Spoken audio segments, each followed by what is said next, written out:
Di sepanjang sejarah, ada masa-masa ketika imperium besar yang pernah berjaya harus menerima kenyataan pahit kejatuhan.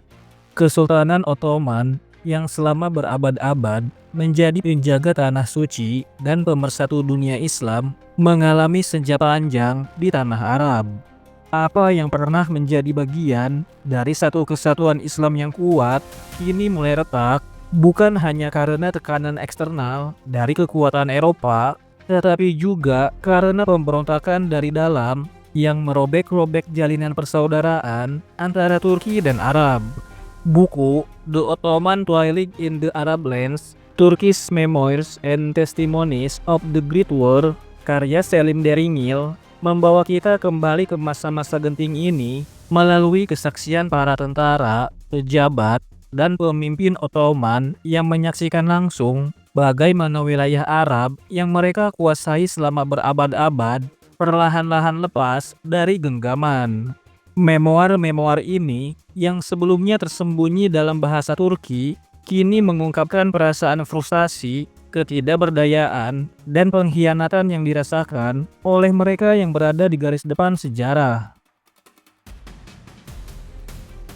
Ketika Perang Dunia I meletus pada tahun 1914, Ottoman memilih berpihak pada blok sentral yang terdiri dari Jerman dan Austria-Hongaria. Keputusan ini memiliki konsekuensi besar, terutama bagi wilayah Arab yang selama ini berada di bawah kekuasaan Ottoman. Para pemimpin Arab, terutama di Hijaz, mulai merasa bahwa Ottoman tidak lagi menjadi pelindung sejati bagi dunia Islam. Salah satu titik balik terbesar adalah pemberontakan Arab tahun 1916 yang dipimpin oleh Syarif Hussein dari Makkah. Dengan dukungan Inggris yang menjanjikan kemerdekaan bagi bangsa Arab, pasukan pemberontak mulai menyerang garnisun Ottoman di berbagai kota di Hijaz dan sekitarnya. Pada awalnya, Ottoman masih percaya bahwa mereka mampu menekan pemberontakan ini. Namun, mereka tidak menyadari bahwa perang ini bukan hanya sekadar perlawanan lokal, melainkan bagian dari permainan geopolitik yang jauh lebih besar. Kesaksian dari seorang pejabat Ottoman yang bertugas di Hijaz mengungkapkan betapa cepatnya situasi berubah. Kami mengira bahwa saudara-saudara kami di tanah Arab akan berdiri di sisi kami, tetapi yang terjadi justru sebaliknya.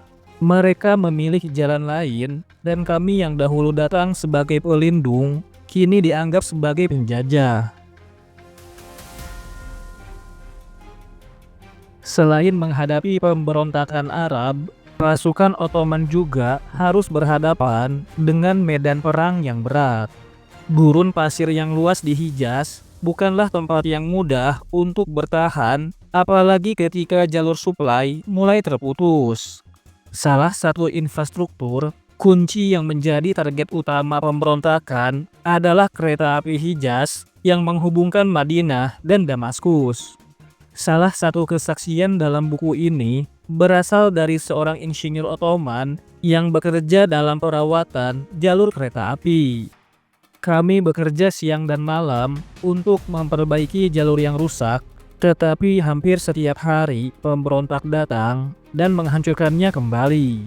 Kami tidak hanya melawan manusia, tetapi juga melawan waktu dan alam yang keras. Di medan perang, kondisi semakin memburuk. Pasokan makanan dan amunisi semakin sulit didapatkan. Banyak tentara Ottoman yang tewas bukan karena pertempuran, tetapi karena kelaparan dan penyakit. Dalam salah satu memoarnya, seorang perwira Ottoman di Madinah menulis, "Kami bukan lagi pasukan yang berperang. Kami adalah orang-orang yang menunggu kematian datang satu persatu." Pemberontakan Arab bukanlah satu-satunya faktor yang mempercepat kehancuran Ottoman di Timur Tengah. Inggris dan Prancis sudah lama mengincar wilayah Ottoman dan mereka memainkan peran besar dalam melemahkan kontrol Ottoman atas wilayah Arab. Salah satu perjanjian yang paling terkenal adalah Sykes-Picot 1916, sebuah kesepakatan rahasia antara Inggris dan Prancis untuk membagi wilayah Arab setelah kekalahan Ottoman. Dalam kesepakatan ini, Irak dan Palestina akan dikuasai oleh Inggris, sementara Suriah dan Lebanon akan berada di bawah kendali Prancis.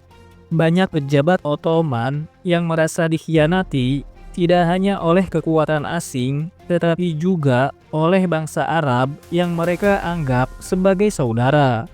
Di Damaskus, seorang pejabat Ottoman menulis, "Kami bukan hanya kehilangan tanah, tetapi juga kehilangan kepercayaan. Bagaimana mungkin kami yang telah berabad-abad berbagi sejarah dan peradaban, kini berdiri di sisi yang berlawanan?"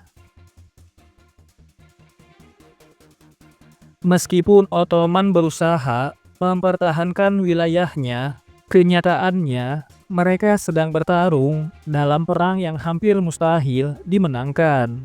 Pada tahun 1918, pasukan Inggris dan pemberontakan Arab berhasil merebut Damaskus. Jenderal Ottoman terakhir yang bertahan di kota itu, Mustafa Kemal, yang kelak menjadi pendiri Turki modern, terpaksa mundur. Kesaksian dari seorang tentara Ottoman yang ikut dalam mundurnya pasukan dari Damaskus menggambarkan kesedihan yang mereka rasakan. "Kami datang ke sini dengan kebanggaan sebagai penjaga Damaskus, tetapi kami pergi dengan kepala tertunduk, meninggalkan kota yang kami cintai kepada mereka yang tidak pernah mengenal sejarahnya seperti kami." Di medan lain, kota-kota seperti Baghdad, Yerusalem, dan Beirut jatuh ke tangan sekutu. Dan akhirnya, setelah kekalahan dalam Perang Dunia Pertama, Kesultanan Ottoman kehilangan hampir seluruh wilayah Arabnya.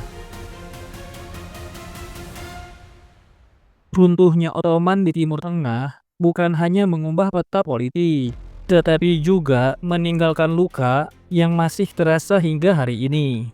Negara-negara baru yang lahir dari reruntuhan Ottoman seperti Irak, Suriah, Lebanon, dan Palestina bukanlah negara yang merdeka sepenuhnya, tetapi berada di bawah mandat kolonial Inggris dan Prancis. Salah satu ironi terbesar dari pemberontakan Arab adalah bahwa perjuangan yang dimulai untuk mendapatkan kemerdekaan justru berakhir dengan dominasi kolonial baru. Seorang mantan pejabat Ottoman yang selamat dari perang menulis dalam memoarnya, "Kami kalah, tetapi bangsa Arab tidak menang. Mereka hanya berpindah dari satu tuan ke tuan yang lain."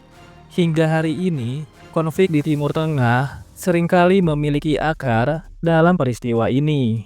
Konfrontasi Israel-Palestina, perang saudara di Suriah, ketegangan sekalian di Irak, semua ini dapat ditelusuri kembali ke era kehancuran Ottoman dan pembagian wilayah Arab oleh kekuatan kolonial.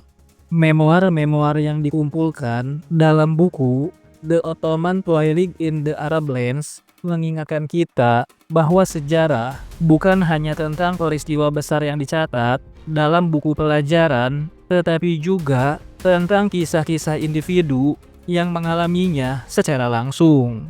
Para tentara Ottoman yang berjuang di padang pasir, para pejabat yang mencoba menjaga ketertiban di kota-kota yang bergejolak, dan para pemimpin yang harus menghadapi dilema antara kesetiaan dan ambisi mereka, semua adalah bagian dari narasi yang lebih besar tentang kejatuhan sebuah imperium.